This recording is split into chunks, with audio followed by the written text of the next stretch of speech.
आहे तो मोठ्या प्रमाणात दिल्लीमध्ये केलेला होता आणि त्यामध्ये महत्त्वाचं नाव संदीप दीक्षित यांचं समोर आलेलं होतं, जे की काँग्रेसचे टीकाकार म्हणून ओळखले जातात। आता संदीप दीक्षित यांनी निकालाच्या अगदी काही वेळापूर्वी, काही तासांपूर्वी जी एक नरमाईची भूमिका घेतलेली होती, आम आदमी पक्षासोबत युती सुद्धा आम्ही करू शकतो अशा प्रकारची भूमिका जी घेतलेली होती, मात्र तसं काहीच चित्र दिसत नाहीये। याचा अर्थ काँग्रेसला कुठेतरी आपला पराभव जो आहे तो आधीच काही अंशी तरी माहिती होता का, किंवा त्याची शक्यता त्यांना जाणवत होती का? नेमकं काय वाटतंय?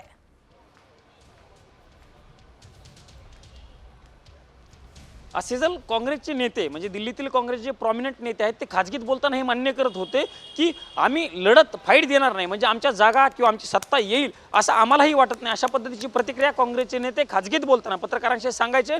मात्र त्यांचा हा मुद्दा महत्त्वाचा होता की आमचा जो दिल्लीतील वोटर आहे तो वोटर आम आदमी पक्षाकडे पूर्णपणे वळलेला होता।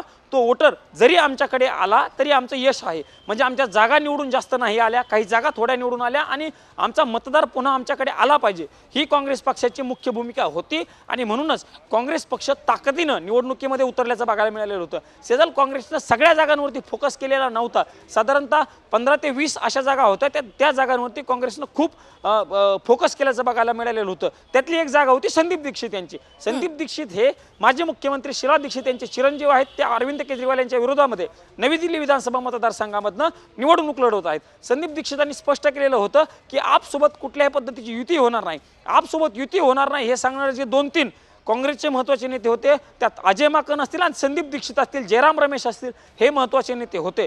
त्यामुळं संदीप दीक्षितांनी स्पष्ट सांगितलेलं होतं की काँग्रेस थेट निवडणूक लढवत आहे, आमच्या जागा निवडून येऊ शकतात, अशा पद्धतीचा दावा देखील संदीप दीक्षित करायचे। मात्र आता काही दिवसांपूर्वी त्यांनी सांगितलं, म्हणजे मतदानानंतरच त्यांनी सांगितलं, जर आम आदमी पक्ष सत्ते